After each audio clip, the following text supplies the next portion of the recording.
Everybody, welcome to another episode of Conversations with Tom. I am here with somebody who I think is an extraordinary thinker in the health space and elsewhere, just a really bright dude, fun to be around. His name is Max Lugavere. He was on Health Theory before, and now we're diving into an episode here, and he's got a new book out, which is right there for anybody who's watching, called The Genius Life.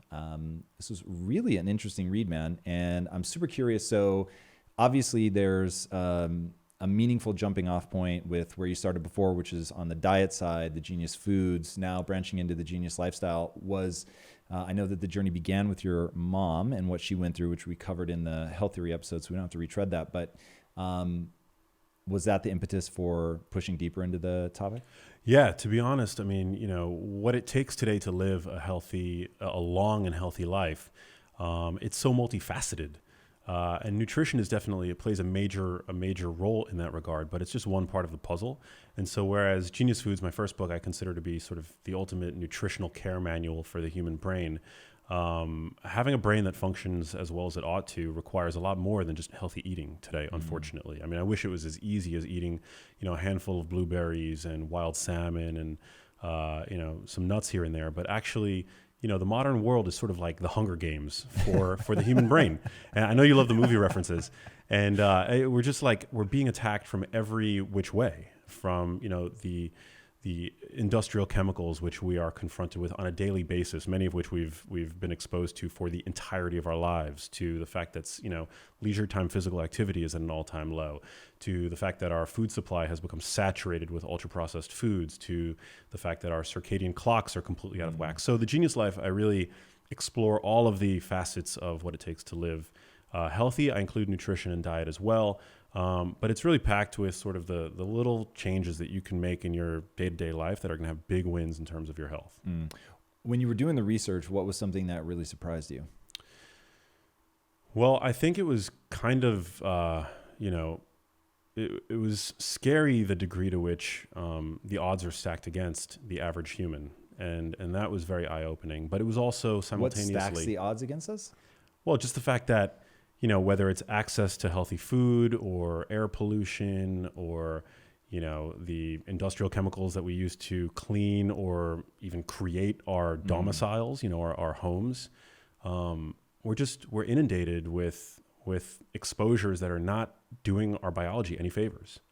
So that's what I mean. I mean, today, it's frightening when you look around. You see people that are, struggling with overweight, with being obese. 66% of the population is either overweight or obese. Half of the population is either pre-diabetic or has type 2 diabetes, which we know both of those conditions is actually a late marker for chronically elevated insulin or hyperinsulinemia, which can go on for years, if not decades, before your blood sugar actually starts to inch up, to a degree that a doctor would measure it. People are not well. If you live to the age of 85, you have a 1 in 2 chance of being diagnosed with Alzheimer's disease. Certain cancers are increasing in their frequency. In the 1960s, a woman's lifetime risk of developing breast cancer was 1 in 20. Today, it's about 1 in 8. So there's obviously been a mutation in our environments. Our genes haven't changed all that much. And yet the default state for any organism is health. But you look around and people are not healthy. People are not feeling well. When you look in the mirror, I want your listeners to kind of introspect for a minute and ask whether or not you feel healthy, whether or not you feel virile and vital and well. And I wrote this book and I became obsessed with this topic and really communicating this message to anybody who will listen ultimately, because my mom was so sick. And I feel in many ways that she was the canary in the coal mine for the modern way of life. Reading the book, I didn't realize that she died of cancer. So yeah. I knew, obviously, from your last book, from talking to you, that she had dementia early, which is fucking terrifying. But then to hear that she got cancer on top of that is pretty gnarly. If you, going through that process, what was that like as you're researching the book and you're obviously getting clues as to what is bombarding her? How do you process through that? How do you think about that? Yeah. All I have are hypotheses, so I'll never claim to know what was the cause of either my mom's dementia, which she developed at a very young age, at the age of 58, or the fact that over Labor Day of 2018, she was diagnosed with pancreatic cancer. Ironically, in both instances, with both diagnoses, what I experienced in every doctor's office that I, went to with my mom was diagnose and adios. In both scenarios, the treatment options that were afforded to my mom were very limited.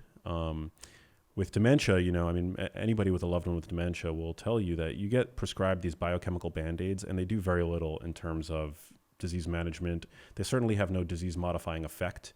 My mom was on all of the drugs that were available to her for her memory function.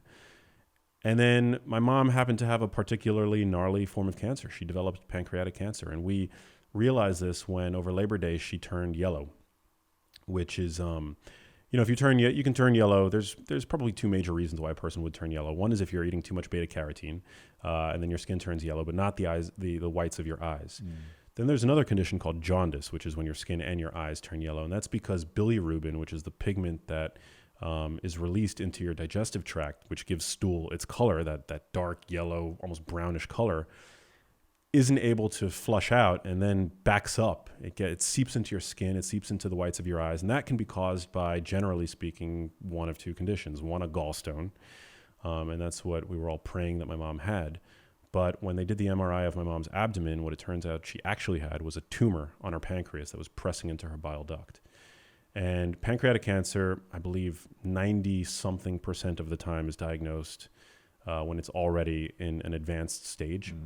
And that was certainly true for my mom. When it was diagnosed for my mom, she was already in stage 4, which means that the cancer had already spread. They found lesions on her liver, and my mom's quality of life at that point was already so degraded due to the dementia and the Parkinsonian symptoms that she also had, the movement symptoms, the stiffness. But still, I thought that I was going to have my mom.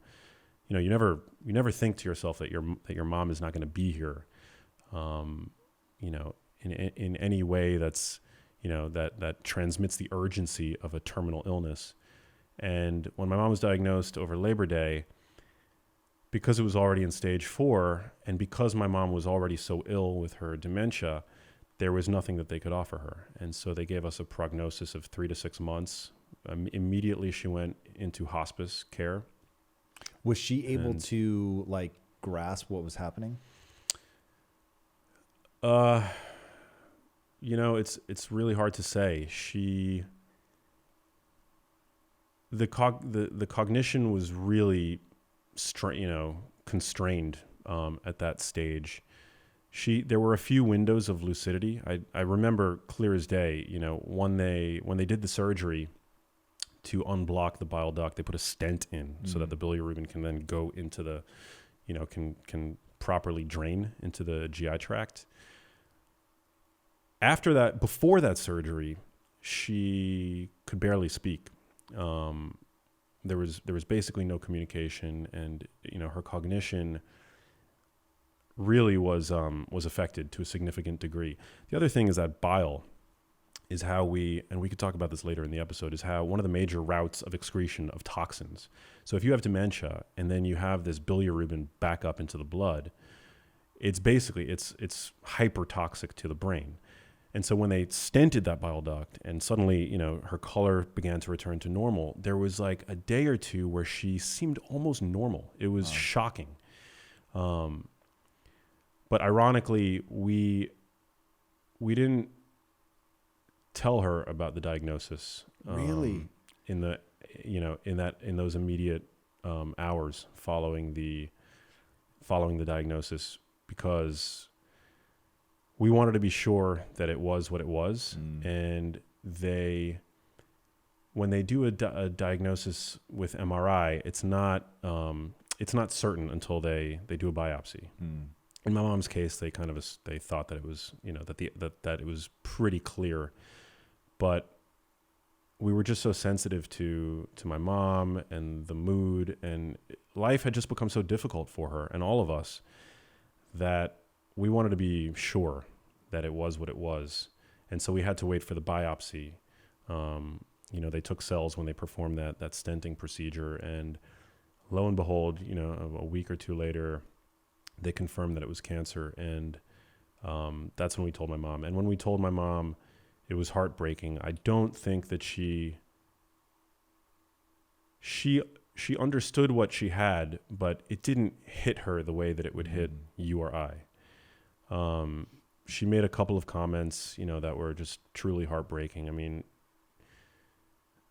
how do you tell your mom that she's dying? Like, that's the most difficult conversation that I think any human being can possibly have, or any loved one for that matter. I mean, it's just inconceivable. Like the whole thing to me to this day is still unbelievable. I can't believe it. It feels like a nightmare. It doesn't feel like real life.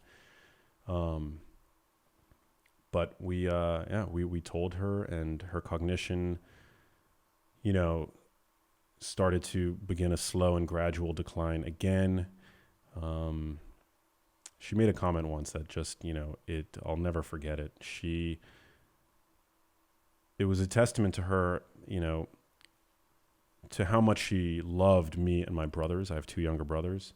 But it's also, and how much she loved us, but it just so clearly shows you how evil dementia can be. She said something, you know, after we told her about the diagnosis, she started crying, and she said, "What am I going to do without you guys?" As if we were going somewhere, you know. It was clear that it wasn't clicking, or that something was being lost in translation, because, you know, it sounded like we were going somewhere, but in reality, you know, she was going somewhere. And I was thinking in the back of my head, what are you going to do without us? What the F are we going to do without you? And yeah, it was, I mean, those were the worst 3 months of my entire life. I mean, it was just awful. It was wrought with pain, and, you know, the palliative care is just, you know, being there for somebody in that condition and having to drop, take a dropper of morphine and administer it to it. It's just like, it's awful. I don't think human beings should have to deal with that. I mean, it made me, more interested in physician-assisted suicide and things like that, because not that we would have pulled that trigger, but the very end, it was terrible. It was awful.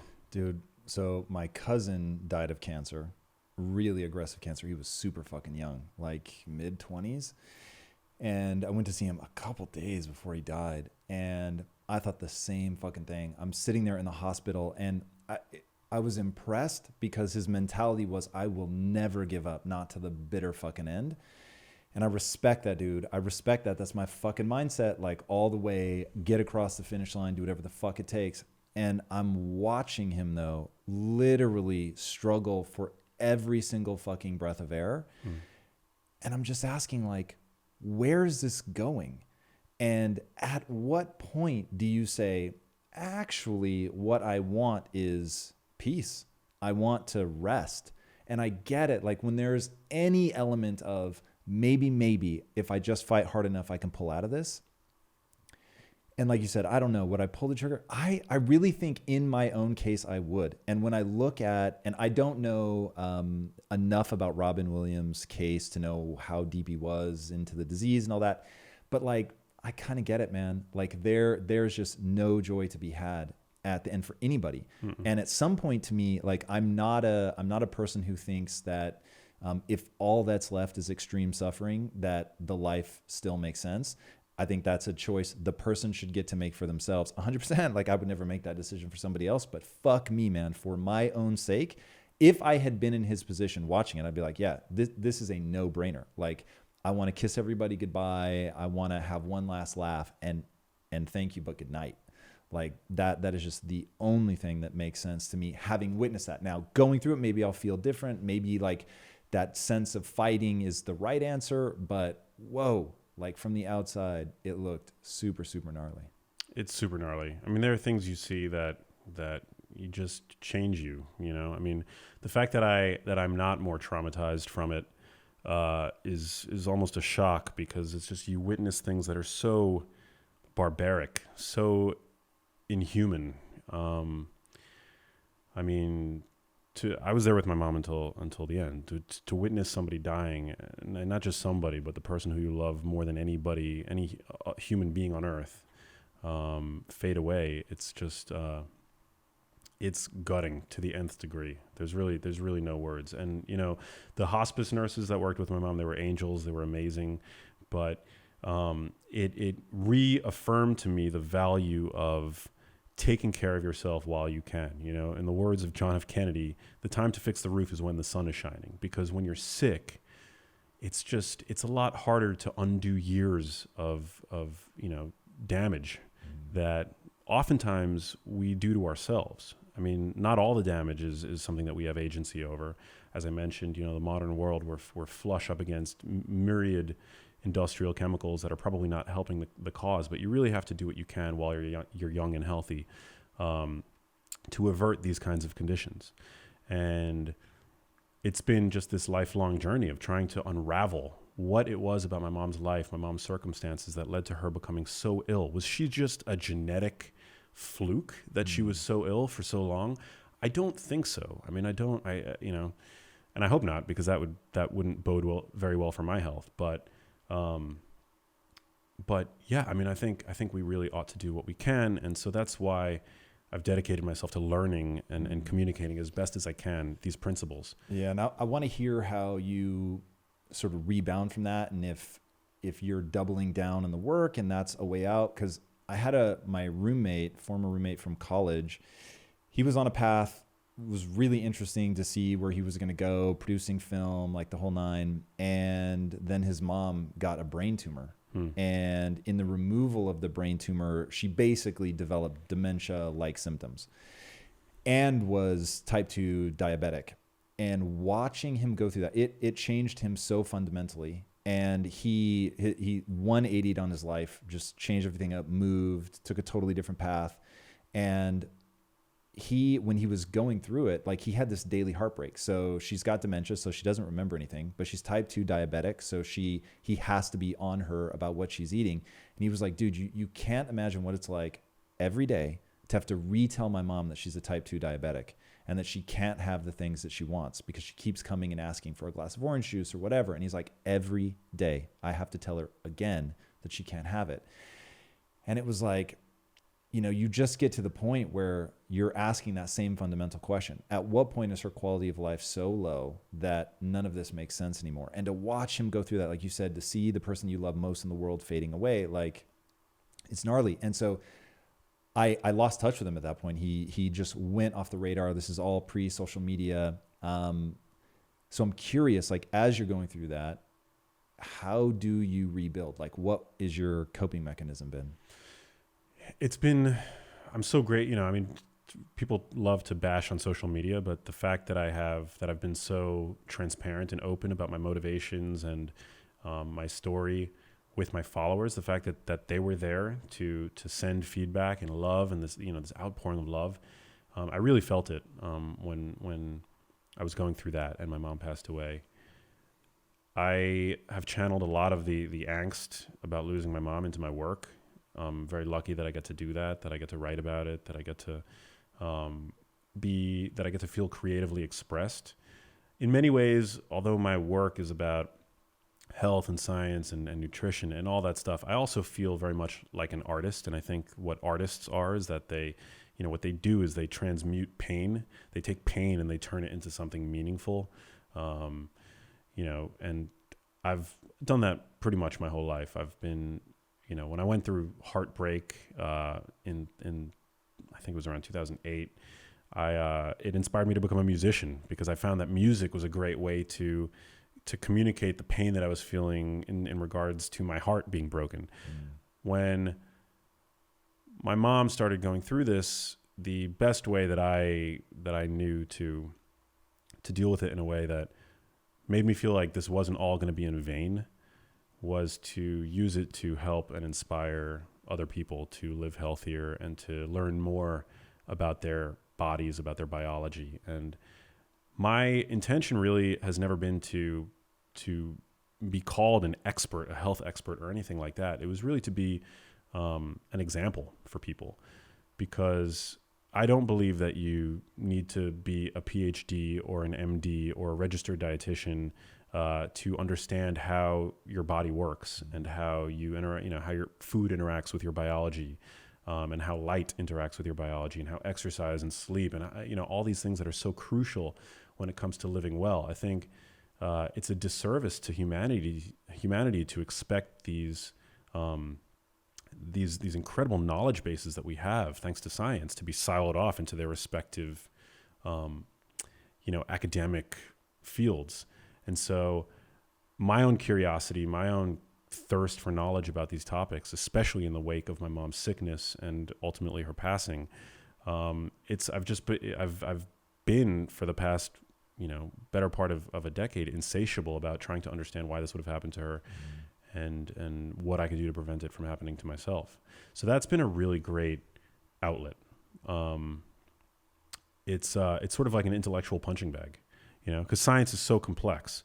It's so nuanced and it's so dense, and there's so much to learn, and there's no way that you're going to be able to understand everything, but trying to wrap your head around the conceptual vastness of our biology and health as a whole. It's a project that it doesn't end. And so it's been to be able to pour myself into that and to be able to do it now professionally for a living. It's just I'm eternally grateful to people who have supported my work, and I only hope that it provides inspiration for others. It's interesting that you call yourself an artist, because reading the book, which is dense with very useful scientific information, there were parts in the book where you talk about things like rapamycin that I've heard other people talk about, but you talk about it in a way that was accessible and made it easier for me to sort of grasp and understand, and mTOR and all that stuff, which is super fucking fascinating, but you make it accessible. And there was a part in the book where I felt like the human come through into the whole equation, where you were talking about diet and its impact and all that. But you said, at the end, when my mom was really struggling, man, my trips were to the bakery and getting her things that she loved. And I thought, fuck, that's so interesting. I'd be curious to hear, like, in that, like, the book I want you now to write is how you deal with this stuff. Because I feel like you dealt with that artfully. Your ability to speak on it is incredible. The fact that you invited your followers in on that journey and all that stuff was really, really cool. So why? Because that is exactly what I would do. And I would feel a little guilty about it. But it's like, if I knew the end was nigh for someone that I cared about and they wanted the exact thing that I thought was problematic, I'd still give it to them. Well, yeah, I mean, it's a really important question to ask. And it's another area where I've just learned so much, about health communication and diet because of what I went through with my mom. So, what you're referencing is the fact that, and I think a lot of people in the health space, and especially in the keto community, whenever the term cancer comes up, people are, can be very zealous about, putting people on this ketogenic diet, which is supposed to starve the cancer cell. And the reality is it's not that easy. Like, cancer cells are notorious for mutating and using alternate energy substrates when they have to.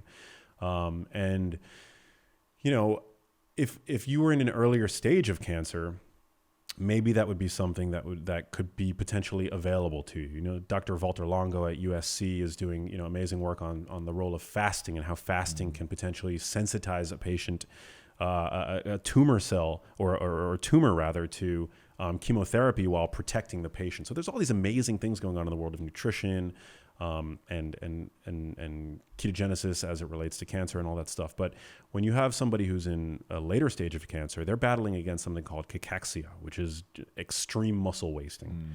And so for that patient, you really want that patient, what they need most is just calories.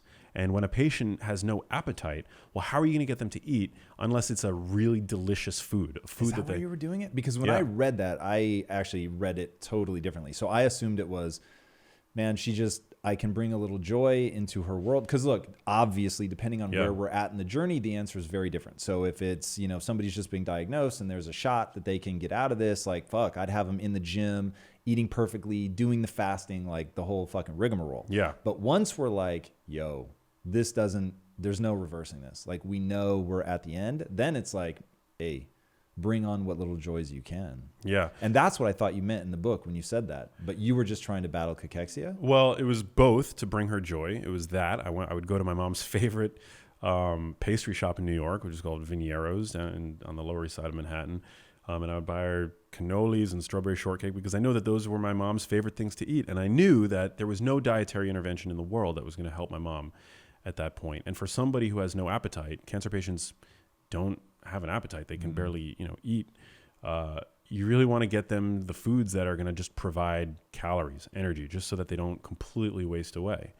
I had around that time, I learned kind of the hard way, or not the hard way, but a lot of people love to hate on Ensure, which is this like sugar slurry of, unhealthy oils and whatever. But it's, Ensure is marketed on the one hand probably to older adults, as a protein supplement. And for that purpose, I think that that's, not a good product. I wouldn't use it for that.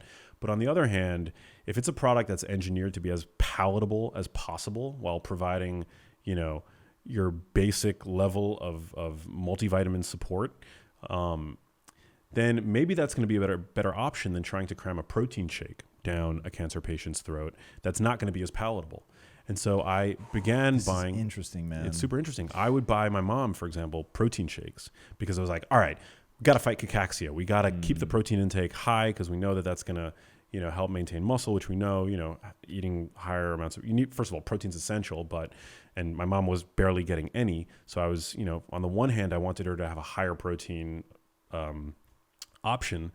But those kinds of shakes, especially when they're low carb, they're sweetened with artificial sweeteners that are just not as palatable as sugar, unfortunately. And though I would never drink an Ensure shake, and I wouldn't, recommend its consumption to anybody who was healthy, it's something that my mom enjoyed more and would drink more of than the protein shake that I tried to get her to drink. Right. And so that's kind of that's a mind fuck, really, because at the end of the day, you're trying to basically put calories into a person's mouth, and they're withering away at an unforced, at a rate that you just can't conceive of, because the cancer is just so hungry. And so when I would go to the pastry shop, I wasn't about to try to put my mom on a ketogenic diet. You're past that point. You've reached the escape velocity, at which point you really just need to think about survival. You're not thinking about fighting the cancer. You're just trying to buy days, weeks if you're lucky, but really days. Are there places in America where assisted suicide is legal? I believe in Oregon? Oregon is the one state that I know of, yeah. That's interesting. That's one of those things, man. I'm sure there are people that understand sort of the way religion works its way through America and law that get why it's illegal, but I don't fucking get it.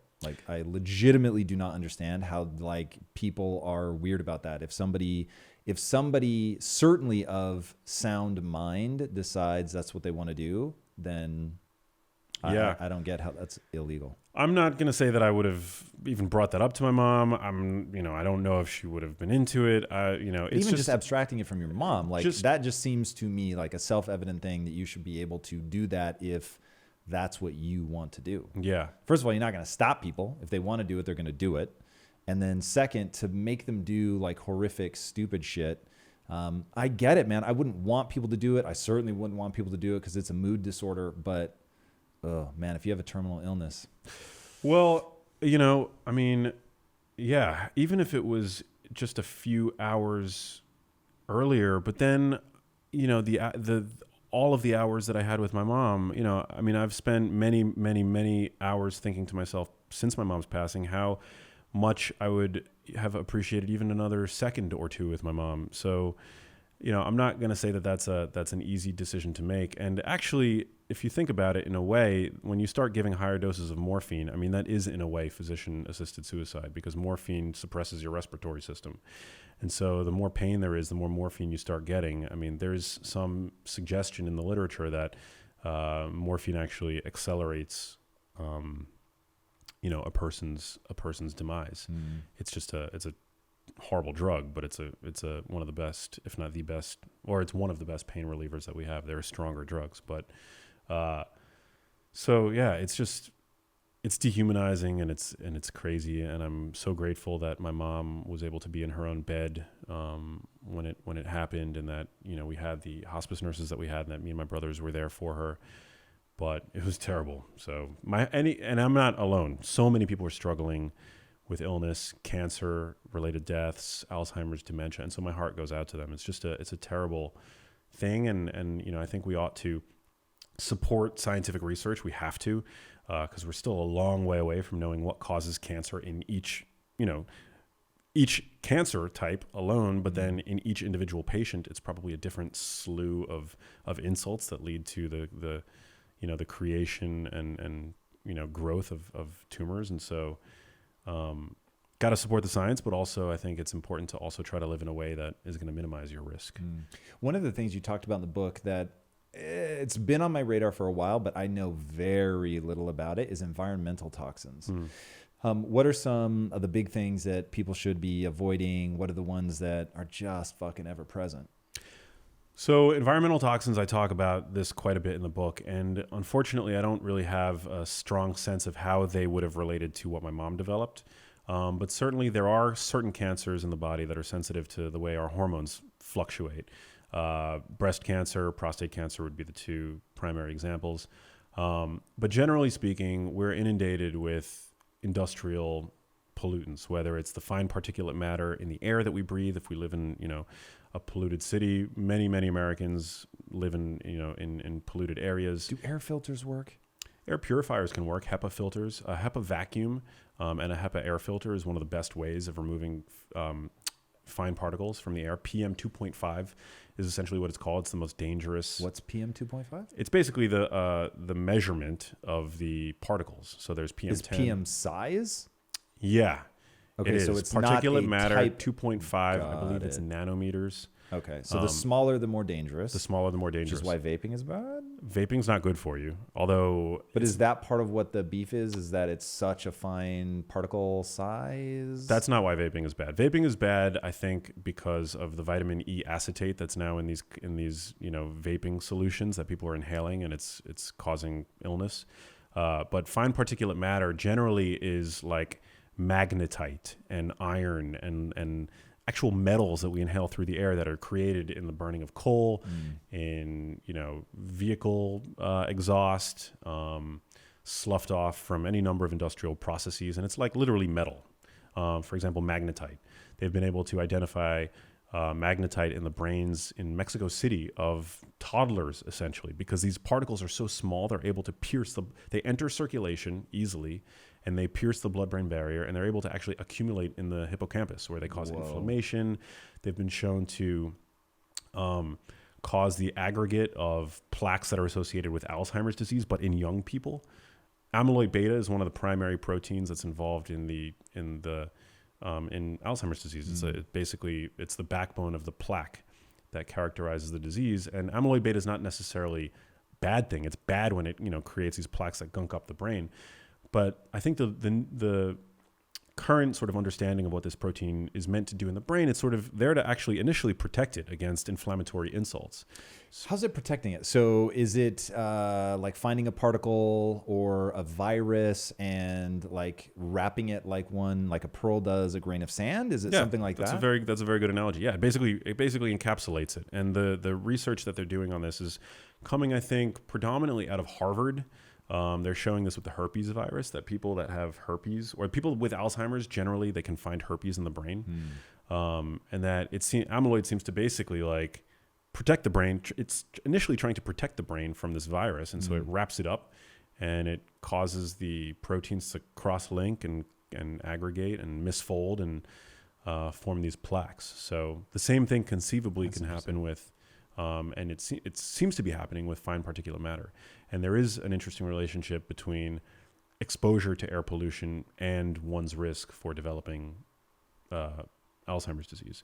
And though Alzheimer's disease is the most common form of dementia, it's not the only form of dementia. And my mom lived throughout her life in New York City, which is, now I think the air is a bit cleaner, but it's a city that for many years has had problems with air pollution. So yeah, that's a major one. I mean, clean air. And there are a few things that you can do to protect yourself against this. I think, getting a good air filter, especially in your personal breathing space.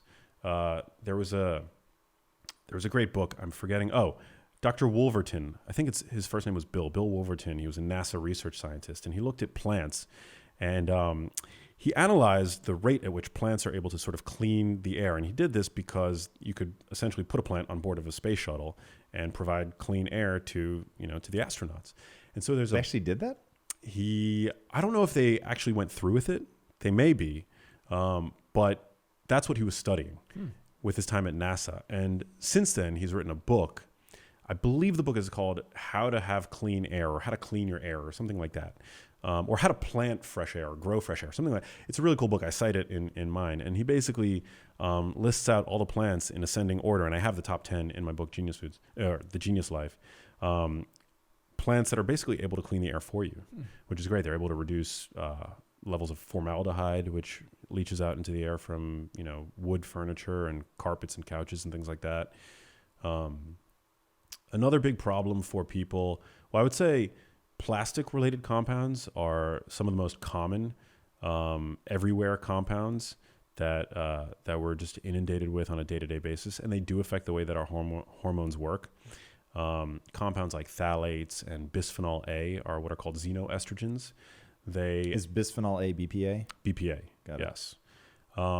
Although now consumers are starting to get wise to the potential dangers of BPA, and so you'll see a lot of products that are BPA free, but that doesn't mean that they're free of chemically similar compounds like BPS and BPF. So essentially, it's created this chemical game of whack-a-mole where as soon as consumers become aware of a compound, industry is very quick to pivot and then they're able to sort of hijack the fears of the consumer to then make health claims about their products. Like this product no BPA. No BPA. Yeah. But a lot of them... Do you avoid plastic like at every conceivable turn? I try to without driving myself too crazy. So if I'm traveling and I can't find water in a glass bottle, then yeah, I will drink from plastic, even though I know it's not ideal. Because the reality is you can't escape these compounds. So trying to is a completely futile effort. So by you not drinking, avoiding drinking water when you're thirsty because it may come in a plastic bottle doesn't make a lot of sense because we're just inundated with these compounds. The best that we can do is to minimize our exposure to them and to help our bodies to facilitate the purging of toxins that we have already accumulated. So how do we do that? So when it comes to detoxing, a lot of people are spending money on overpriced teas and supplements and things like that. But the reality is, what I like to talk about the 3 Ps of detoxing. It's peeing, pooping, and perspiring. And this is literally, crucially important because whether it's heavy metals or phthalates or parabens or BPA or PFAS chemicals, which basically include... it's an umbrella category for the chemicals that are sometimes used to create Teflon pans or nonstick pans, which are also incidentally found in dental tape. So if you're using dental tape, not dental floss, you want to switch over. Dental tape? Yeah. I haven't heard of dental tape. Like it's the Glide dental floss that's like... It's actually called dental tape. It says it right on dental tape, yeah. Interesting. Yeah. Okay, so no dental tape, all dental floss. All dental floss. It's going to be better at cleaning your teeth, and you're not using Teflon essentially. Yep. Interesting. Yeah. And they've shown that can actually enter circulation. Huh. You want to be very careful with your... Do you cook with Teflon? What do you cook with? I don't know. I use a cast iron pan. I use stainless steel. It doesn't stick? Not if you cook with them the right way. What about ceramic? Ceramic can be good. Do they make ceramic frying pans? They do make ceramic frying pans. Yeah, yeah. Interesting. Okay. You just want to be careful with the I'm coated. probably eating the most Teflon ever. I don't use dental tape, yeah, but I cook in Teflon pans nonstop. There is a product, and I have no affiliation with them whatsoever, but they're called Green Pan, and I've discovered them on my own, and I've purchased 1 or 2 of their pans with my own money. They claim to not have any of these chemicals in them, and I think that they claim that they're free of all related compounds as well. So I think the jury is still out. But it may be a better option. I don't know. But generally, yeah, you want to support your body's own detoxification, and you can do that by eating in a way that's going to support digestive health. Consuming lots of vegetables, fiber in general, but especially cruciferous vegetables. I'm a big fan of because of their ability to stoke our body's own detox pathways. And I heard you talking about one of your favorite is baby broccoli sprouts. Broccoli sprouts. I've never even heard of broccoli sprouts. Yeah, baby broccoli. I've heard of broccolini, but this is different. Broccolini, yeah. So you've got baby broccoli at the sort of, those are the infants, and then you've got broccolini, and then you've got full adult grown broccoli. I think that's pretty much how it goes. Don't quote me, but broccoli sprouts are baby. It's young. It's like 3 or 4 day old broccoli, and you can just buy broccoli seeds and you can. What create is it high in that makes it so useful? So broccoli sprouts are very high in a compound called sulforaphane. In fact, 1 pound of broccoli sprouts are the equivalent of 100 pounds of broccoli in terms of their capacity to produce this compound. And this is useful in the detoxification? Yeah. So it's a very effective upregulator of a gene pathway in our bodies called the NRF2 pathway, which is a detoxification pathway. It increases levels of glutathione in the body, which is our body's master antioxidant and detoxifier. When something is detoxifying, because whenever I hear people talk about detoxifying, they sound crazy. Yeah. So what is actually happening in detoxification? Well, for one, you're basically telling your liver to create more glutathione. Which does what? So if amyloid plaques go into the brain, surround a virus or a particle, I get that. Yeah. I understand how that works. You can't detox viruses. You can't detox amyloid, but you can detox certain of these compounds that are fat soluble. But what are they doing? Well, the liver makes them water soluble. So they can be Okay. more easily excreted. And the liver. But what are they doing? Are they running around grabbing things? Like what are they removing from the body? Like this poor kid in Mexico City who's breathing in metals, it's crossing the blood-brain barrier. The only way is to lock that up, or can that be detoxified? I know people get heavy metal poisoning, and then they supposedly detoxify. Like what is actually happening at a cellular level? They can be detoxified. So something is going and grabbing the metal? Certain heavy metals can be chelated by your body. Chelated is that wrapping procedure? It's when you basically wrap a heavy metal and you excrete it. Okay, and you're wrapping it in glutathione? You can wrap it in glutathione. They can be disarmed by selenoproteins, which are selenium-based enzymes in the brain. This happens with mercury. So for each compound, there's sort of like a different way in which they're detoxed. Some compounds are not as easily excreted through our poop and our pee, and we have to sweat them out, like cadmium. Cadmium is a good example of that. So it's different for every compound, and I don't pretend to know the detox route for every. But the liver is sending out the things. Yeah. The things, you like how technical that is? Yes. It's sending out the things that are going to go and grab all these, and it somehow takes it to, if it's cadmium, it's taking it to sweat. If it's something else, it's pee. If it's something else, it's poop. Like that's the... Yeah. I mean, your liver has 2 detox phases. There's phase 1 detox and phase 2. And in the first phase, I believe, it's making these compounds water soluble so that they can be more easily excreted. It's making the toxins water soluble. Yeah. Somehow. Yes. And then, they can be excreted by the kidneys in our pee, or, they get excreted into our bile, which is another reason why, I think that when my mom had this bilirubin, this bile backup into her circulation, it was essentially causing a buildup of toxins because that's one major route of exit for these toxic chemicals. And that's why eating fiber is so important, because it basically traps them in your poop. And this also actually happens, interestingly, with cholesterol. So a lot of people struggle with, we could debate high cholesterol versus low cholesterol and what that really means from the standpoint of health. But I think if you have very high cholesterol, it's probably a marker that something is not going right in the body. Give me what do you consider high?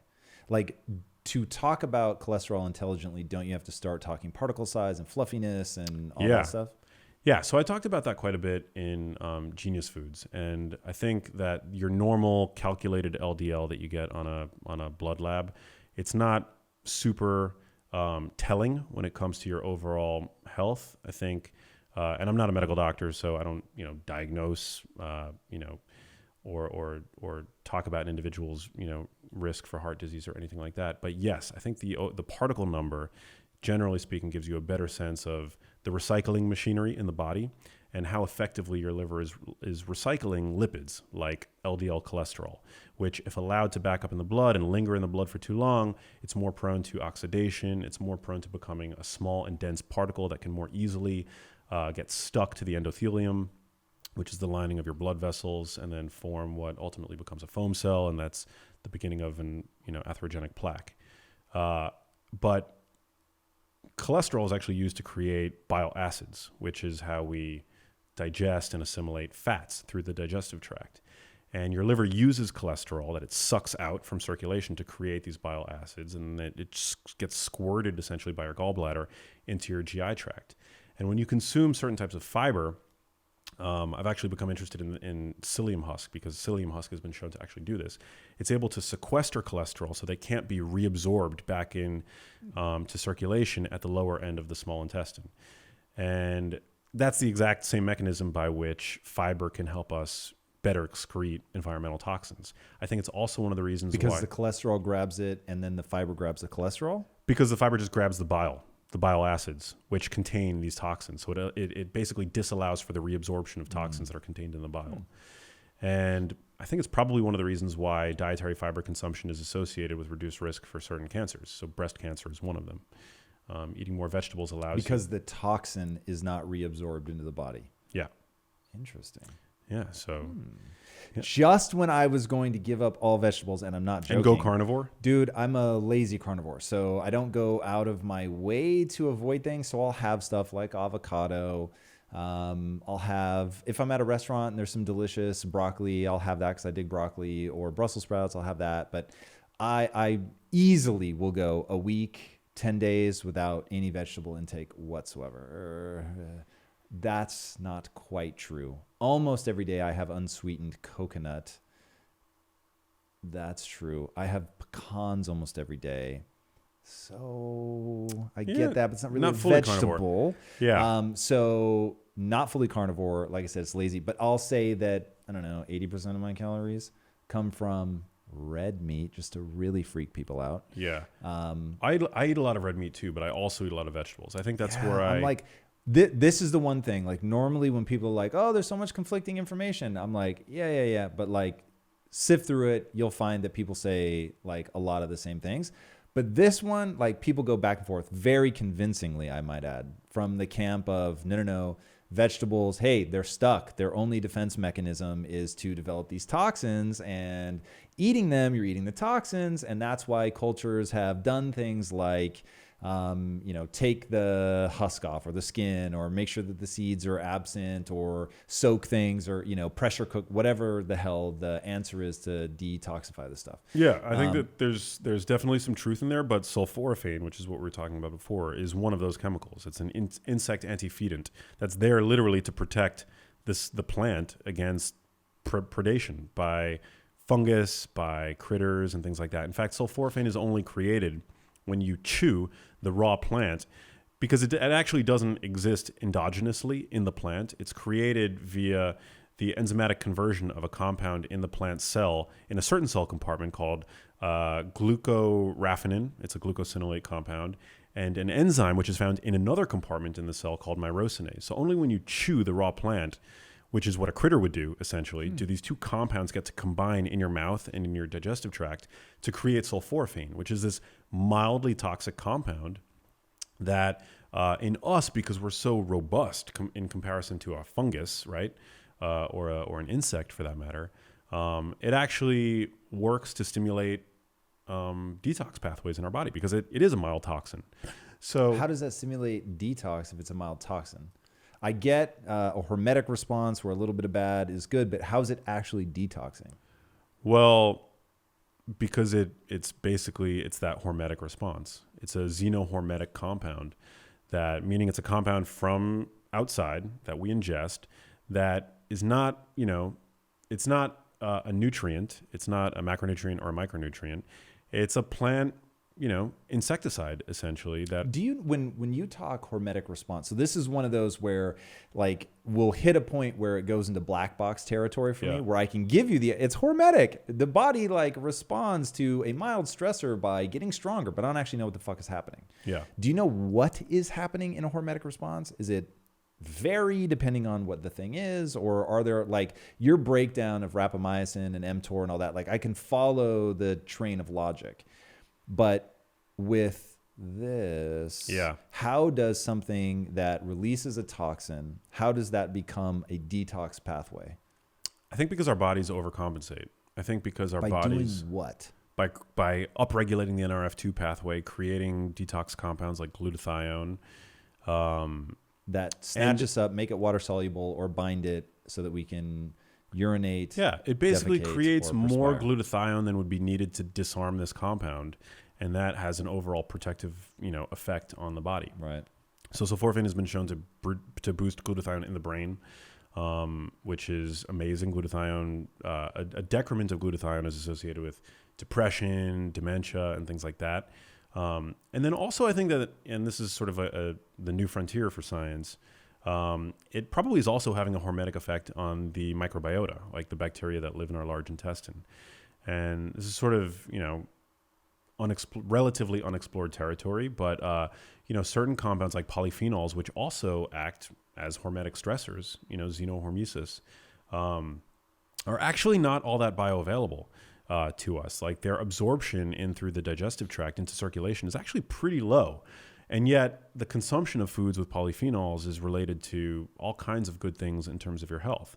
So it's probably not, 100% the case that these compounds are being absorbed and, we're even detoxing them, but it's probably via their, consumption by, gut bacteria that's releasing all these metabolites that then get released into circulation. So there's all these different potential mechanisms, but that's where I think where I'm kind of at odds with people that are on the carnivore diet, because it's like, when you heat meat, for one, you're creating all kinds of toxic compounds. And, I think in isolation. Is that true if you're not charring it? You're saying no matter what, heat, no other compounds? No, I mean, charring is probably the worst, but I would be a very poor excuse for a carnivore because I like to cook my meat on a barbecue occasionally. And so inevitably you're going to be creating heterocyclic amines, you're going to be creating AGEs, which is the Maillard reaction, which is why meat browns. And those compounds and others, those are not necessarily good for you. I think the benefits of eating meat outweigh any potential negatives that you get from those compounds, especially when, you eat the meat in the context of a diet that includes vegetables and fiber and things like that. So I think it's important to have both. Yeah, that debate goes back and forth. And I find it so, if I'm really honest, it's a convenience thing. So because I find it so convenient to not have to prep vegetables, and I so enjoy the way I feel when I'm eating red meat, that I go in on it pretty hard. Yeah, I go in on it pretty hard, I would say. I mean, I do think that dietary fiber is important, and it's like, in a way, you're kind of grasping at straws when it comes to nutrition, because you have the gold standard of research that can prove cause and effect is a randomized control trial. And we're never going to have long-term, large population RCTs in humans that can prove the benefits of one diet over another, especially these niche diets like carnivore diets versus a more omnivorous paleo diet. And so I think on the one hand, you want to kind of like hedge your bets, but on the other, I think that there's enough information where we can say that certain plant compounds are in fact very good for us. And I also think in terms of like just your overall happiness quotient and dietary diversity, and the microbiome, the microbiota, I think it's important to include these kinds of foods. One thing you talk about in the book, though, is that just diversity of diet is not necessarily that important, in that there's a few things that if you go and you buy them and just cycle around on these things, that you're probably better off. Yeah. What are those things? What are the 5 or 10 things that we should be buying and eating? So that's a good, I'm glad you brought that up. So Darius Mozafarian, he's a nutrition researcher. He's done a study, and I cite it in the book, where, most people say, they parrot the old adage of eating everything in moderation. But when you look at a person's diet, people that tend to have more varied diets tend to be including more confectionery products, sugar-sweetened beverages, and things like that. So what I found is that the healthiest people tend to buy a narrower range of foods and just eat the same foods on loop. And so I try to highlight foods that have the highest capacity for nutrient density, that are going to basically give your body what it needs. Because when you look around statistically, most people are going to be nutrient deficient in at least one essential nutrient, whether it's a vitamin or mineral or essential fatty acid or the like. 90% of people actually are deficient in at least one essential nutrient. And so for me, when I'm going to the supermarket, I'm really making an effort to shop around the perimeter. And this is probably advice that you've had on your show many times. It's not rocket science, but I think it's important to reiterate that most supermarkets are designed the same way, that the fresh perishable food is found around the perimeter, and it's the aisles where the ultra-processed foods lie in wait. And those ultra-processed foods, they're tempting, but we now overconsume them. About 60% of the calories that your average person consumes comes from these kinds of foods. And for all the variety that the modern supermarket might present you the illusion of, most of the calories that we're consuming are coming from just 3 plants: wheat, corn, and rice, pulverized and ground into a dust and devoid of essential nutrients. In fact, they often have to be added back in their synthetic form. That's why if you look at most commercial breads or wheat snacks, they're all fortified with niacin, with folic acid, with all these, because most people are nutrient deficient. And that's because the standard American diet basically encourages that, those nutrient deficiencies. So I advocate for, grass-fed beef, wild salmon, dark leafy greens, cruciferous vegetables, nuts, seeds, berries, things like that. But in this book, I think where I depart from Genius Foods is I talk a lot about the value of dietary protein. I think dietary protein is crucially important, especially for a population that is by and large overweight. I think protein is a crucial thing to try to prioritize at every meal. It's not only the most satiating of the macronutrients. You think more than fat? I think more than fat, for sure. In fact, there's a hypothesis, it's called the protein leverage hypothesis, that our hunger mechanisms are basically dictated by our requirement for amino acids. So when you eat the protein that your body requires, it basically turns off your hunger mechanisms. And people who undereat protein tend to eat more carbs and fat. Not only that, but protein is thermogenically favorable. In fact, you burn... What do you mean by that? Well, fat has 9 calories per gram. Yep. Protein and carbs have 4 calories per gram, but actually protein has 3 calories per gram when you consider that about a third of the calories that you consume in the form of protein are burned off via digestion. It's the thermic effect of feeding, and protein has the highest thermic effect. I have literally never heard of that. How's that possible? Yeah, it's basically 3 calories per gram. So you're saying the energy that it takes me to run the cycle of digesting the food? Yeah. Interesting. Yeah, so it's satiating. So, sorry, as a percentage of the calories that it has, it is harder for me, essentially, to digest protein. It takes more energy. I don't want to use the wrong words here. Yes. So, because obviously, that's interesting. So, round numbers, you're saying it takes a calorie to burn protein. Yeah. How many calories does it take to burn fat? I believe it's about 5 to 10%. So like a fraction of a calorie. Wow. So it's 25% to burn protein. What about carbs? It's about 20 to 30%. Carbs, similar to fat, it's about 5 to 10%. Whoa. Very low. Yeah. Interesting. Carbs are easily assimilated because glucose is important for survival. So, I mean, basically when you consume a complex carbohydrate, the carbs are cleaved. A complex carbohydrate is basically a long chain of glucose. That are essentially broken down. I mean, even as you begin chewing a starch, the amylase enzyme in your saliva begins to break down the carbohydrate. And fat has a very low thermic effect as well. But protein, about 30%. So I had no idea. Yeah, it's also, as I mentioned, it's satiating. It fills you up. And it's crucial for maintaining and building muscle mass, which, we know is important.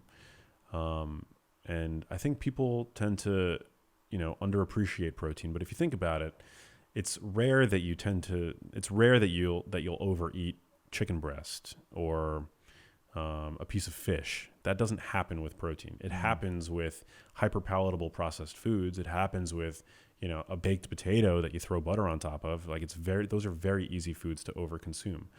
Protein is not all that difficult to overconsume. So it's interesting. So I agree that you're not likely to overeat protein. But I did rabbit starvation for about 2 years. So for people that haven't heard that term before, rabbit starvation is where you're basically getting, I probably was intaking about 85% of my calories in the form of literally chicken breast. So it's just protein. Wow. And it's a miserable way to live. But I would say that it was boring, but I was probably, in terms of calories, it's hard to say because you're right. I could probably eat more calories of fat, but like I did a 4-to-1 ketogenic diet for a while, far more miserable than doing rabbit starvation. It was grotesque. All of your meals are soft and gross. And that was like, I didn't want to eat. That was the first diet where, and when I say 4-to-1, I mean for every combined gram of protein and carbohydrate, I ate 4 grams of fat. It's a horrifying way to live. Wow. And I was in ketosis, homie. And I was also doing caloric restriction. So there was that added to the misery. I had never been fat adapted. So there was keto flu, like all of that. I get it. That was part of the not fun. But in terms of like the actual meal itself, they were kind of gross. So I did not find myself compelled to overeat at that stage. It's just super oily meals. Super oily. Yeah. Super oily. Yeah, I'm not a big high fat advocate. I mean, I think it's when I'm going to need you to define high fat. Yeah. Because that is the one, this is all anecdote. I fully get it. High fat changed my fucking life forever because when I did the 4-to-1 diet, I went from, dude, I had iced my wrists every night for 15 years. Wow. Because I was just in a chronic state of inflammation, which, trust me, when I die young, I'll be very angry about those years of just knowing nothing about diet. So for 15 years, have all this inflammation, just think, hey, that's the way that I am, tough break kid. And then I meet Peter Attia and Dom D'Agostino, and they're like, hey, moron, eat fat. And I was like, dude, I don't want to get fat. I just spent 2 years getting lean. And they were like, basically, they were so kind, but more or less, dumbass, fat does not make you fat. I can't believe I had to go through all of this. So the thing that everybody goes through where it's like, what do you mean fat's going to make me fat? Like, I get it. If it had been named anything else, I think people wouldn't misunderstand it the way that they do. It's literally called the thing that people don't want to be. So I had to go through that. I do the 4-to-1 because I'm thinking cancer protection. So I really like, we were talking before about change or die. I'm one of those people, dude. Yeah. I can make any change I need to if I think that it's going to give me something that I want. So definitely want to live as long as humanly possible. So when I was told, hey, do a therapeutic ketogenic diet, 4-to-1, get in this range where basically the ratio of your glucose, your blood glucose to your ketone levels, I forget now what the percentage was, it's years ago, but I did that, totally misery, like I said, but my joint pain went away in 2 days. And so I was like, holy shit. Like I had no idea that was possible. I didn't know there was anything I could do to get rid of that pain. I had tried everything. Do you know prolotherapy? I do not know. All right. So they inject a dextrose solution into the joint. Wow. And I went and it's basically sugar water. So the thinking is it's low-grade inflammation. Your body is sort of numb to it. It's no longer responding with resolving the issue. So let's hit it with this sugar water solution, cause massive inflammation, and the body will go and resolve the issue. So I was doing that for a while and like didn't help, nothing helped. Like it just seemed like a forever thing. So in 48 hours to go from this is a chronic issue in my life where I have to ice. I was icing so much I had burn marks on the back of my wrists from just having ice on them so often, and to my wrists feel normal. It was like taking a drug. So I immediately, after I did it for, I forget, 10 days, 3 weeks, something, doing the 4-to-1, as soon as the time that I'd committed to doing it was over, I stopped. But I was like, I will never take fat out of my diet again because this seems incredibly powerful. That was, I'm going to guess, close to 10 years ago. I haven't had the joint pain since. Dude, it's bananas. So in terms of like that, the evangelical person who has lived through it, I am like a born again Christian with this shit.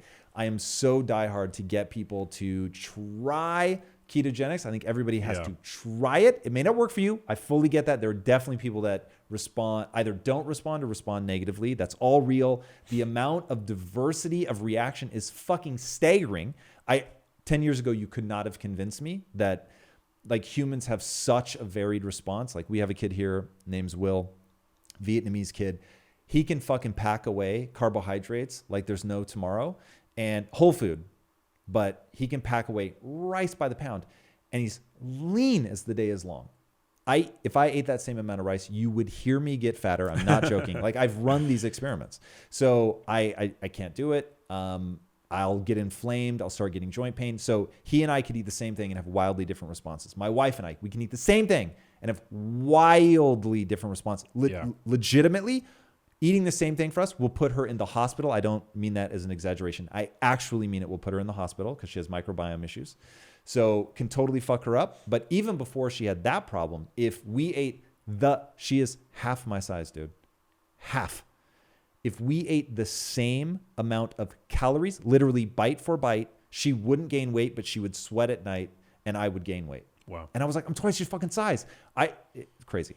So the level of variability is massive. So I get that. But I think everybody should try it, because if you're anything like me and for decades you're eating damaged fats, and those damaged fats are causing inflammation. So I have a high inflammation response. Strike 2 in my desire to live forever.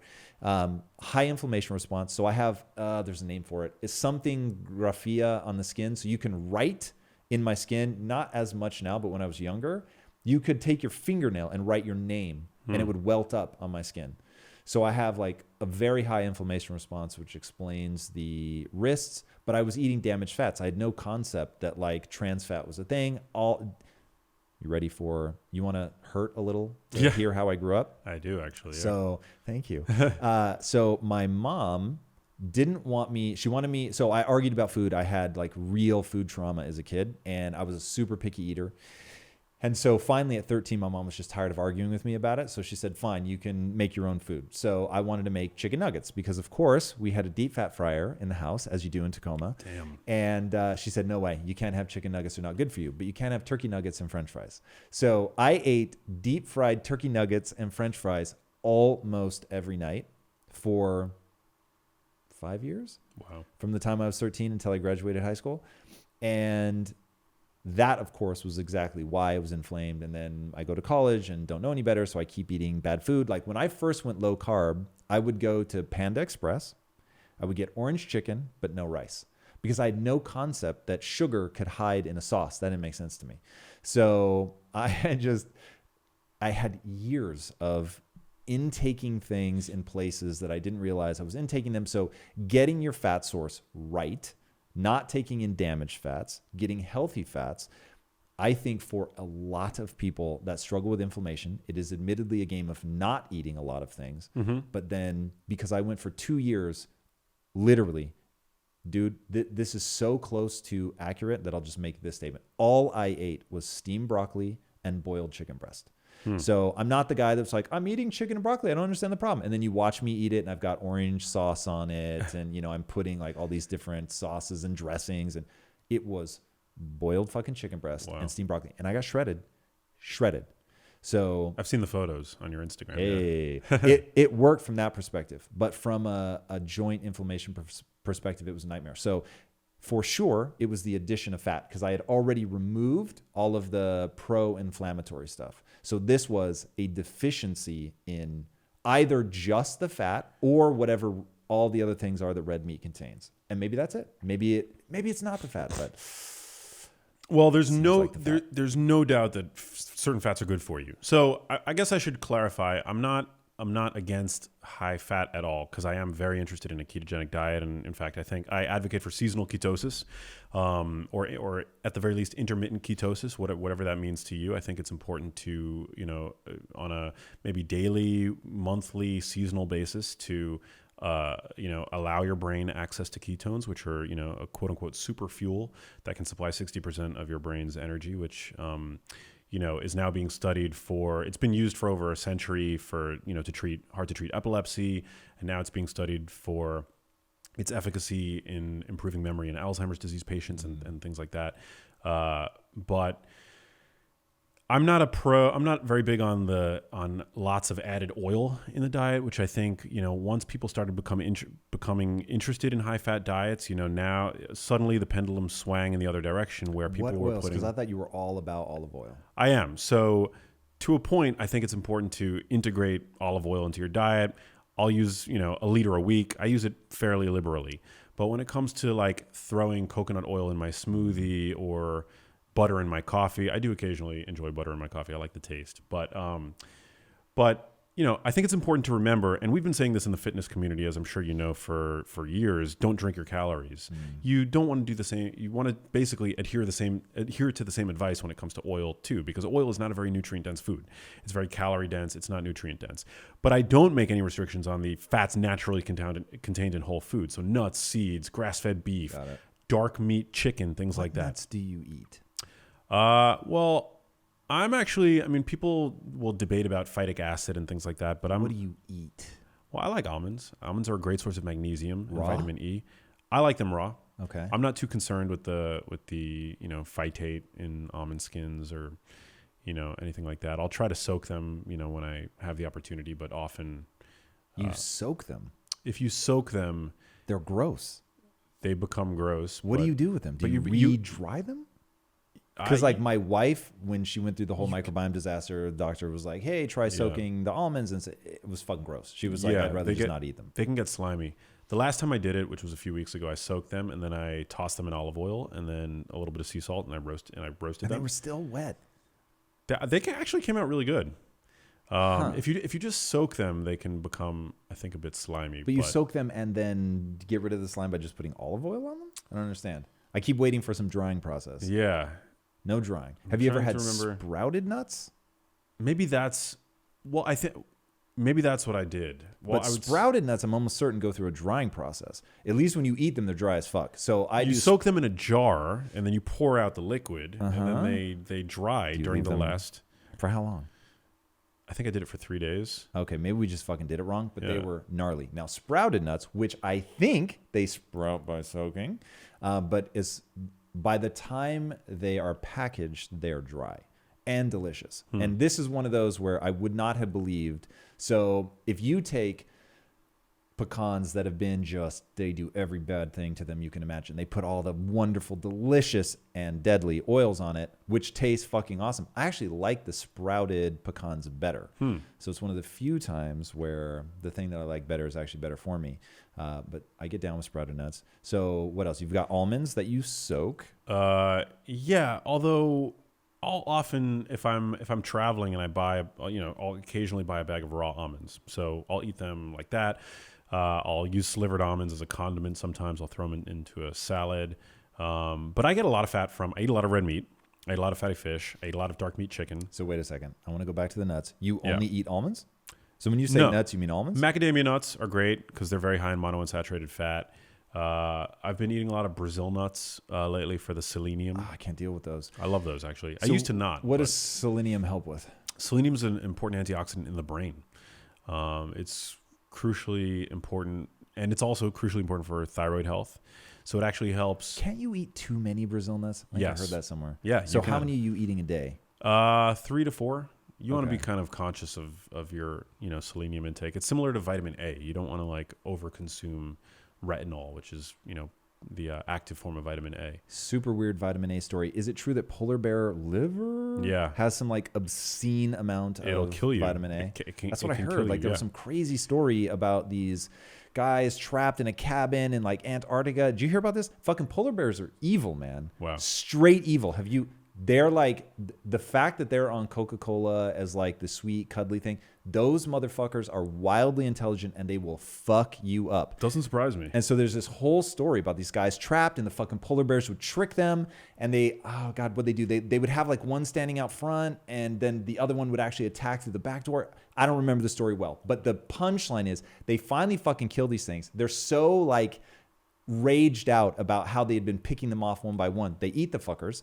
But then one of them like dies or something from eating the liver because there was toxicity of vitamin A toxicity. Yeah, it's super concentrated in bear liver.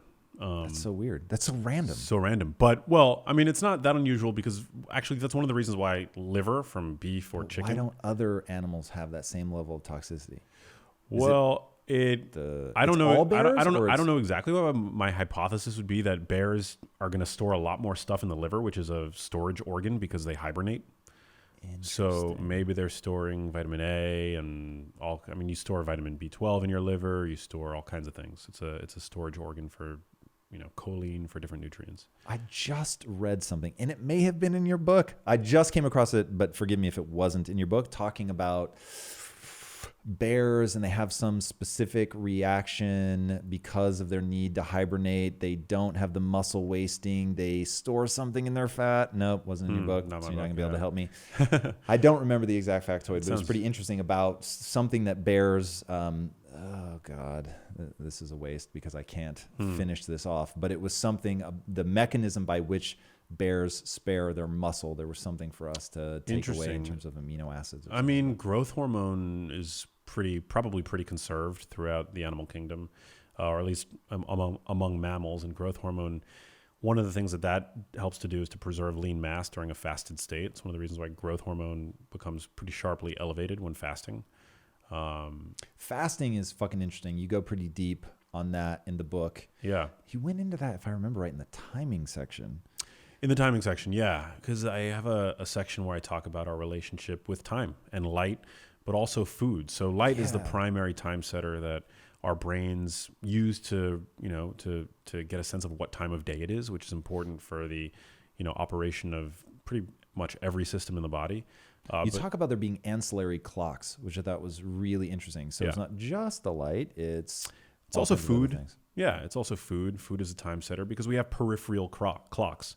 The master clock in the brain is called the suprachiasmatic nucleus, and it's housed in the hypothalamus, which is a very primordial region of the brain. And within that structure, which controls everything from hunger to our drive for sex, it's at the base of the brain, essentially, which is where you'll find things that govern, aspects of our behavior that are important for survival. Is it in the hypothalamus? Yes. It's actually wrapped inside of it?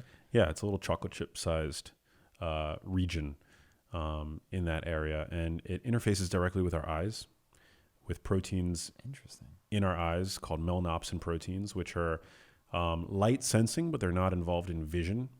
And that's pretty much our body's master clock setting apparatus. So when we perceive light at an intensity of about 1,000 lux or higher, that sets off the 24-hour rhythm that guides essentially, the run of show for, every system in the body. I had the privilege of interviewing Dr. Sachin Panda, who's a luminary in this field over at the Salk Institute for Biological Aging, and he was part of the team that discovered the melanopsin protein. And it's very interesting because there's only a few of the of these proteins in the eye, in the retina, and they are really there to kind of interface with that master clock system.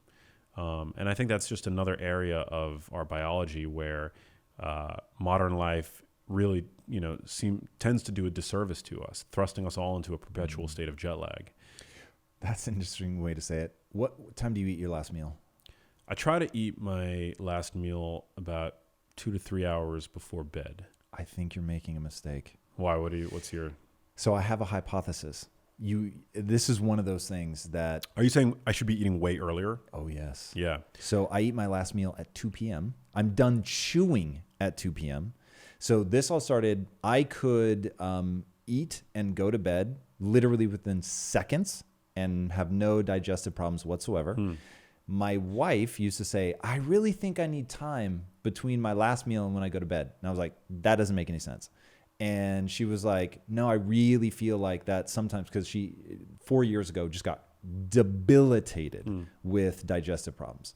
And it was crazy. It was emergency rooms. It was like, what the fuck is happening? It was malnutrition. Are you going to die? Like, I was really scared.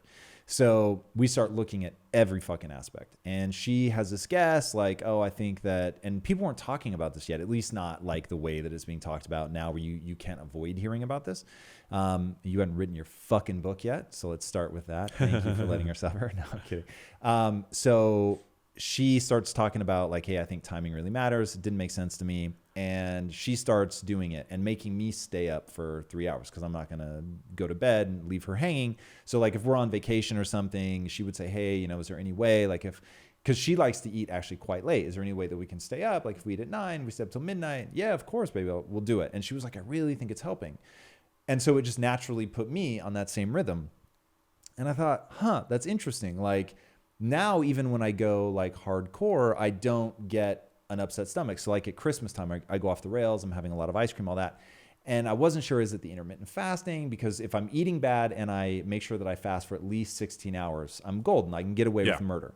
And so I thought, well, is it the length of fast, or is it the number of hours? Because I find it much easier. Just if I'm going to clock, because when I'm really in it, I try to do 20-hour fasts daily. And that I feel I can stay lean easily. It gets a little hard. The last hour or two, admittedly, is like I have to like focus and alter my lifestyle. So I'm not trying to do something really cognitively demanding for the last 2 hours. But like I find that's a good rhythm for me, 19 to 20 hours. And so I started wondering though, like I definitely feel better. I can get away with more.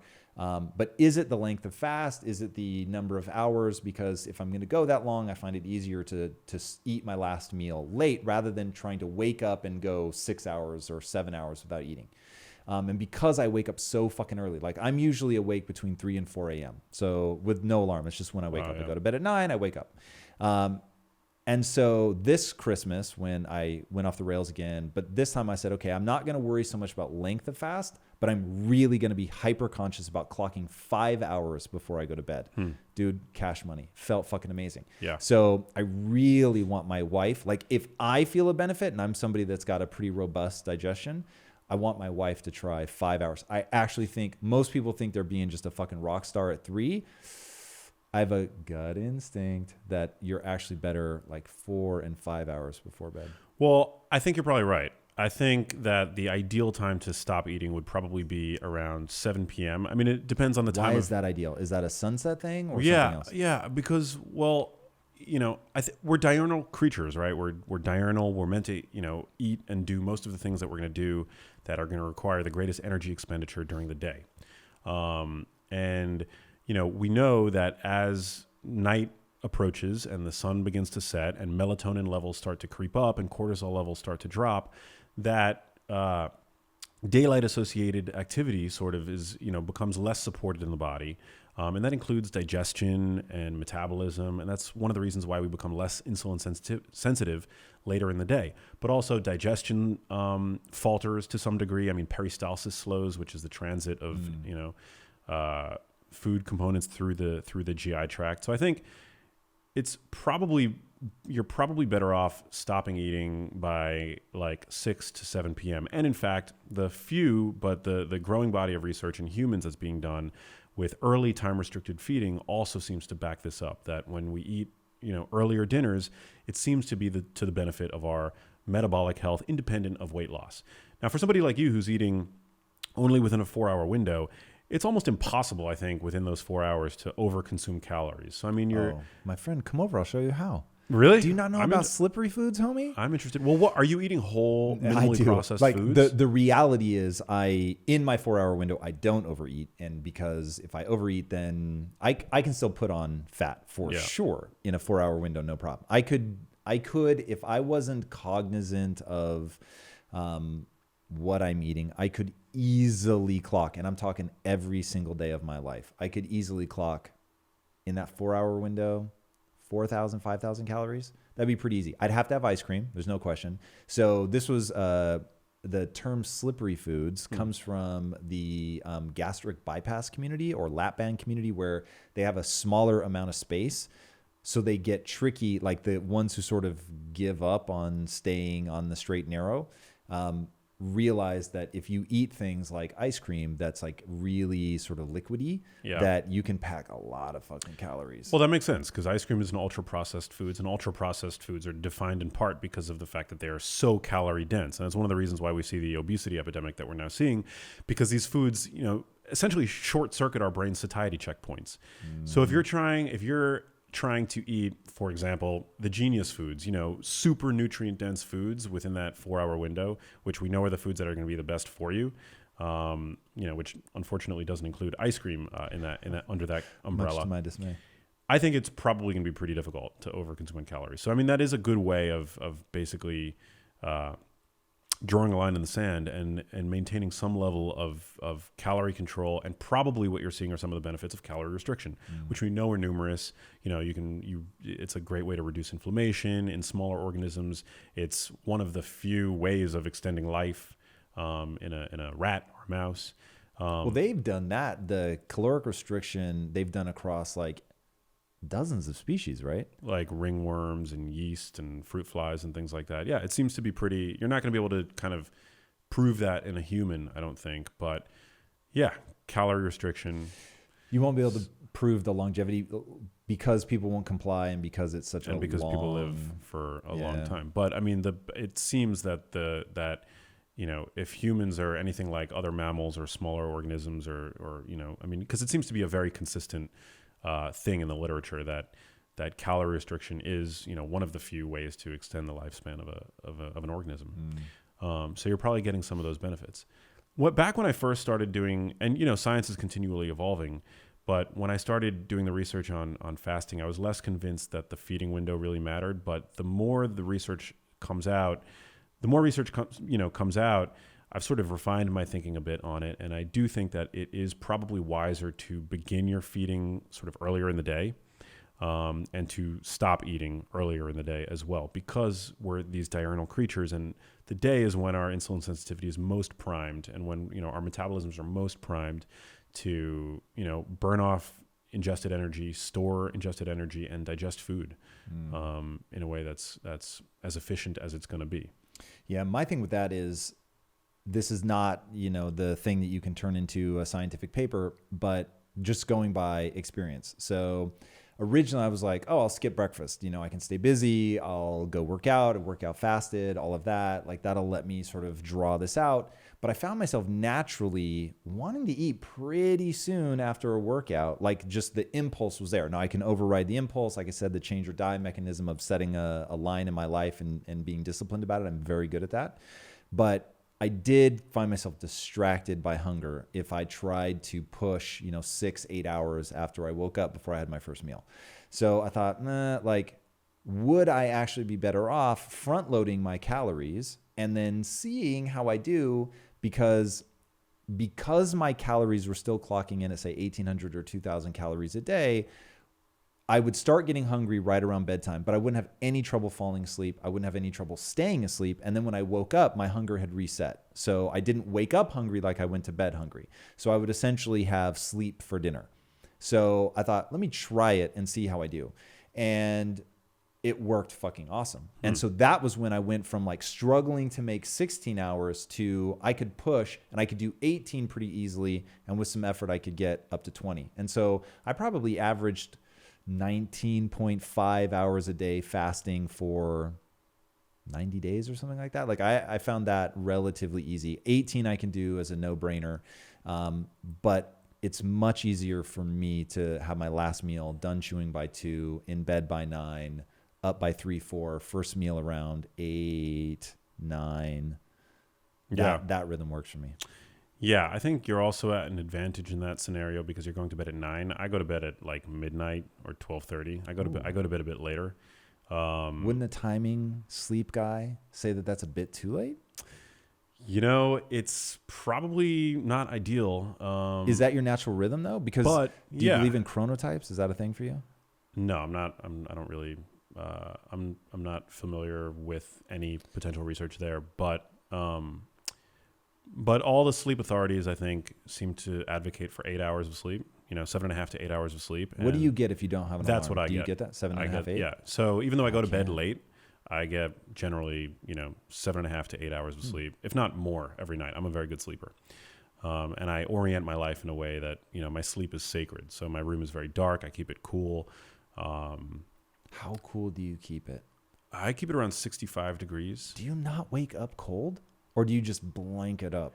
I feel like I'm suffocating unless I'm breathing in cool air. I hear that. Yeah. But 68 for me is the max. I start going below that and I just wake up in the middle of the night. I can't fucking sleep because I'm so cold. So cold. I mean, I use a warm blanket and I sleep with a pillow on top of my head. That's interesting. So I sleep with the blankets over my head entirely. I have since I was a little kid. People always like girlfriends and obviously now my wife look at me like, what the fuck are you doing? How do you breathe? I love it. Sometimes I will put the blanket over my eyes because I want that cool air in my mouth. Yeah. But for the most part, it's just fucking under the sheets. So I definitely blanket up and I love that. I'm under the covers, but at south of 68, that cold seeps in. And so do you still get the benefits of the cool air? Because I could do more blankets, obviously, but am I getting any benefit at that point? Because I'm not actually cool. Yeah. That's an interesting question. I don't think that I think that it's really, being cool as you're winding down, because your body temperature begins to lower right before bed. So I don't think that you have to. I'm not sure. I mean, I know a lot of people that are now using these cooling mattresses or these cooling covers. Yeah. And they're reporting, anecdotally, improvements in their sleep, for that. But yeah, I don't think that your body necessarily has to be the temperature of the room, but I do think generally just being in a cooler environment. There have also been some really interesting studies, and I cite a few of them in the book where people that sleep in these sort of cooler environments overnight, they tend to see a greater proliferation of brown adipose tissue, which is very healthy, metabolically active. And in those studies, they were not sleeping without covers. They were not sleeping exposed to the air. They were just sleeping in a cooler room. You hear about that chick that swam the Bering Strait? I did not. I really need to look her up because I brought the story up several times. I can never remember her name. But to do that, she had to transition her adipose tissue into brown fat. And she was living in Alaska, if I'm not mistaken. And she took exclusively cold showers. Think about how cold the water would be in Alaska. Yeah. And then slept through the winter with the fucking window open. Wow. And no blankets. That seems like you're just going to get hypothermia and die. But she was able to swim the fucking Bering Strait. That's the space between Alaska and Russia. It's pretty nuts. Crazy. That's cold water. I do regular cold water immersion, and so I will attest that you do acclimate. It does get easier as you start to cultivate brown fat. Walk me through your strategy. What do you do exactly? Oh man, well so as I mentioned, the 3 Ps of Peeing, detoxification and perspiring. So yep. sauna is a huge aspect. We're gonna get to that in a minute because Okay. You talked about that in your book. I've gone deep on cold stuff, but not the heat. So I want to go full blown on that in a minute. But what's your cold setup? So I go into have the I'm fortunate enough to be able to go to gyms and spas that have cold pools, cold plunges. Yep. What are they at? 55? They're at 50, 48 to 50. Ooh, 48 to 50. 48 is that'll get your attention. Yeah, and very recently I had the opportunity to do 42, which was that's got to hurt. Like at that point, it's not just cold; it's actually painful. I think it's very much a mind over matter thing because even I was able to do 4 minutes under 42 degrees, and I feel like once you're able to do 4 minutes, up to your neck. Yeah, up to my neck. You really want to make sure up that to your chin. Yeah, for those not watching at home, that wasn't just neck. Yeah, it's like basically up to here. Like okay. Up to the chin, pretty much. 48 degrees. You accumulate brown fat. It's not everywhere that you find brown fat. It's around the collarbone. It's in the back of the neck. It's along the spine, under the armpits. So if you're just going up to waist depth in the pond or whatever it is that you're using for your cold water immersion, I don't think that you're getting the full range of benefits. So I'll sink myself, I'll do 4 to 5 minutes. I do it until I basically can't do it anymore. And the level of mental acuity that I feel afterwards is just like almost pharmacological in terms of it's like, how powerful it is. It's amazing. How long does it last for you, that acuity?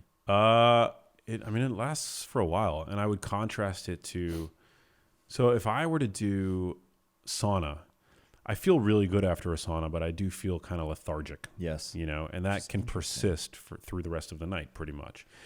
That's my next question. So now I want to know your whole heat routine. And so let's wrap up the cold. So you do the cold, it's immersion, it's up to your chin. It's as long as you can take it. It's roughly 48 to 50 degrees. Yeah. And we do that how often?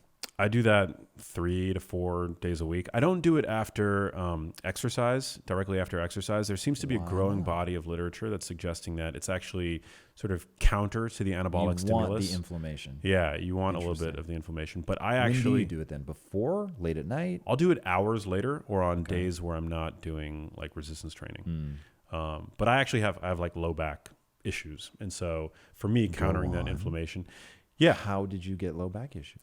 From just being stupid and not warming up under the squat rack a couple of years ago. From squats. Yeah. I thought you were going to say deadlift for sure. No. And this has persisted. It's persisted, yeah. It's way better though, thanks to like all these different modalities, eating an anti-inflammatory diet in general, exercising as much as I can, staying active. I mean, ironically, staying active, which, people with back pain are going to be like, oh, it's like, it's groan inducing, but it's the best thing that you can do. The only time my low back ever hurts is when I stop Yeah. deadlifting. Yeah. Not when you can deadlift heavy and really fuck yourself up, so be super careful. But mid-range stuff that I can do 12 reps of, that kind of thing. If I'm doing that consistently, I'm fine. Never have back pain.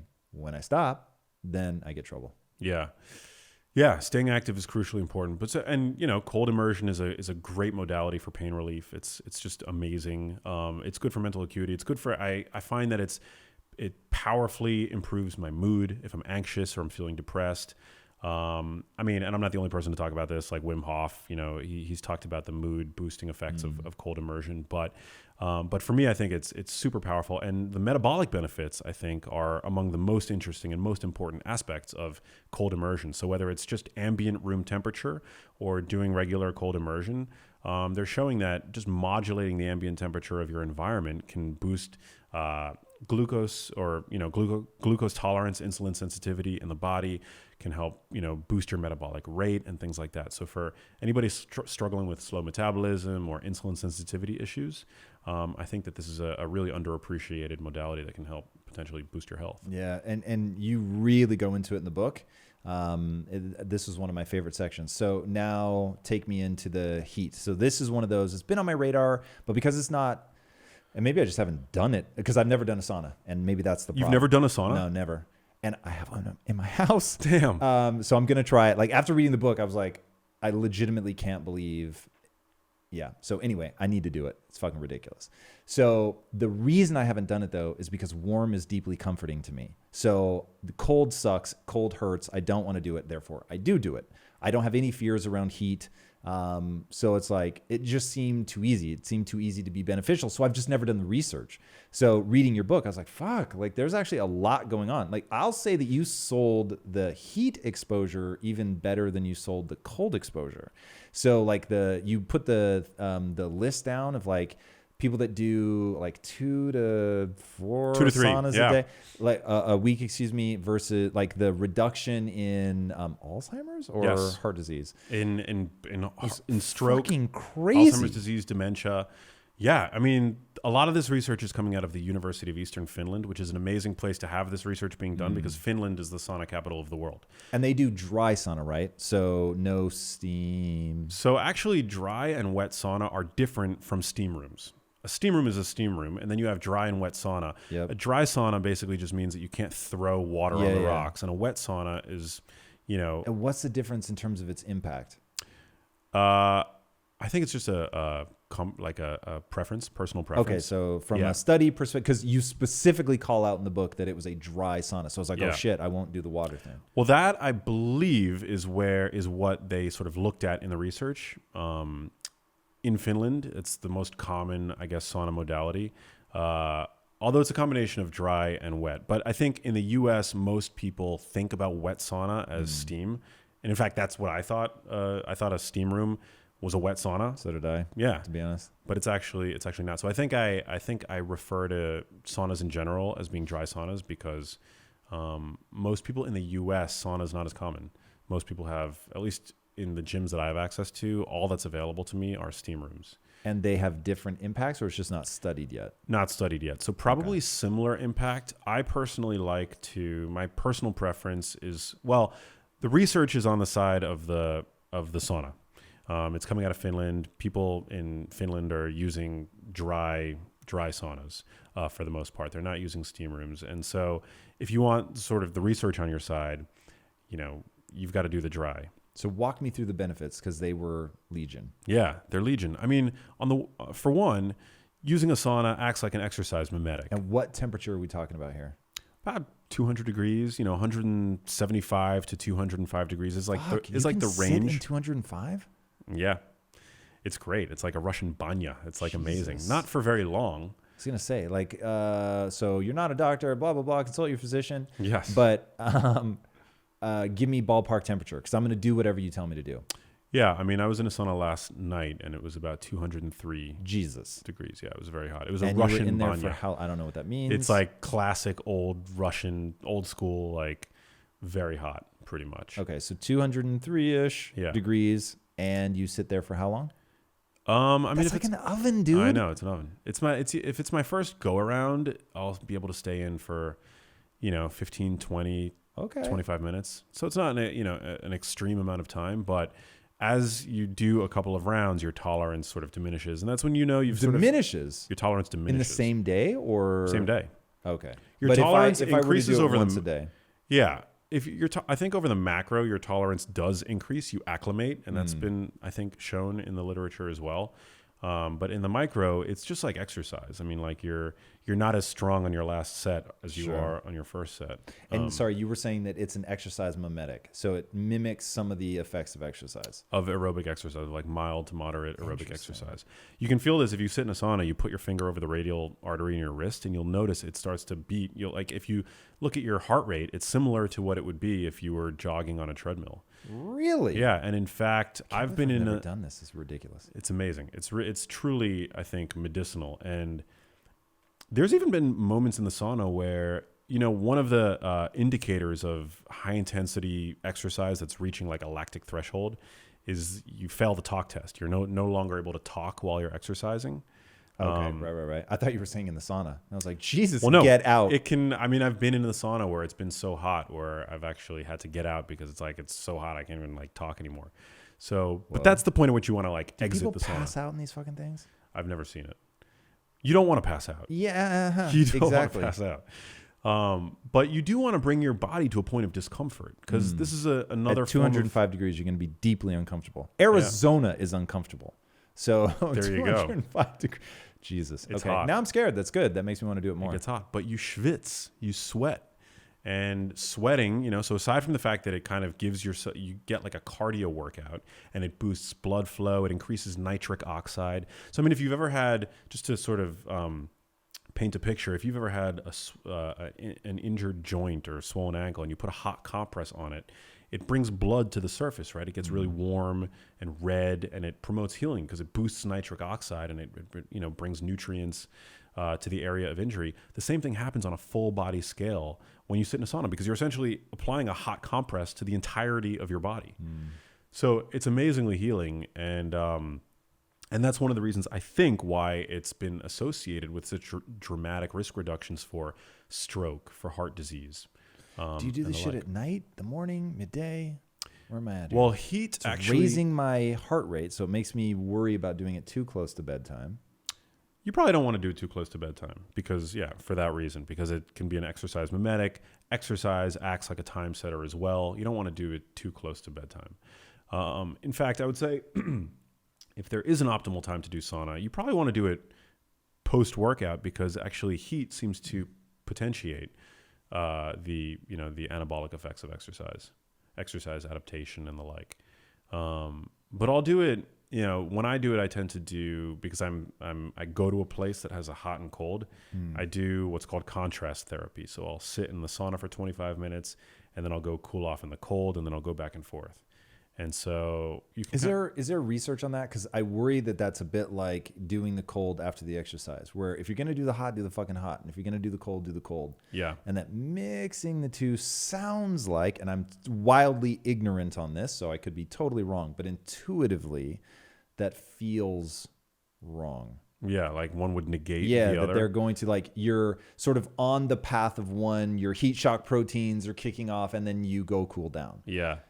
I'm not actually aware of any research that would like show that would be a negative thing. If anything, I would think because it's this accumulation of stress, if you're doing it on a day where you haven't gone to the gym, for example, I think probably the net is positive.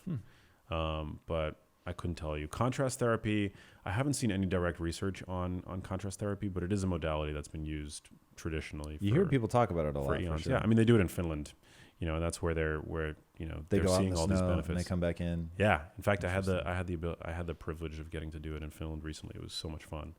And then I think it's pretty clear that perspiring, you release, all kinds of heavy metals, certain heavy metals. Cadmium, I'm told. Cadmium, BPA, phthalates. You sweat out BPA? Yeah. That's interesting. You can easily find, if you go to PubMed and search for blood, sweat, urine studies, you can look at a lot of this stuff. Like the data is out there. You can, find what we are excreting through our sweat, what seems to be excreted, in higher concentration in urine, and the like. So it's out there for people to see, but it's a major, I think it's super interesting. And the fact that this research is being done in Finland, I think is very telling, because if you were to do a study, an observational study on the population of sauna goers in the US, there's probably a very strong healthy user bias. People who are using saunas are probably, people who have it in their homes. So they're affluent, or they have access to fancy gym memberships, or they're spending a lot of time in the spa taking care of themselves. But in Finland, saunas are as common as showers. There's on average one sauna for every household in Finland. Whoa. So it's just a super commonplace ritual that's just embedded in the culture. So that's where I think this research, where there's a lot of sort of credence to the notion that saunas could be beneficial to health, because they just do it. It's, it's so ingrained in the culture there. And whether or not you're health conscious or not, I mean, I go to like a traditional Russian sauna in LA, and I'm surrounded by people from all walks of life when I go there. And, most of them actually are not the picture of health. And I would imagine that the same would be true in Finland. So you get a really nice picture of like what your average person stands to gain when regularly doing sauna at different, doses, so to speak. Dude, super interesting. The book is chock full of interesting shit like that. Thank you so much for coming back and hanging out. It's a lot of fun. Thanks, Tom. Where can people get this bad boy? Yeah, anywhere books are sold. Amazon, Barnes & Noble. Check it out, and come say hi to me on Instagram at Max Lugavere. Yes, indeed.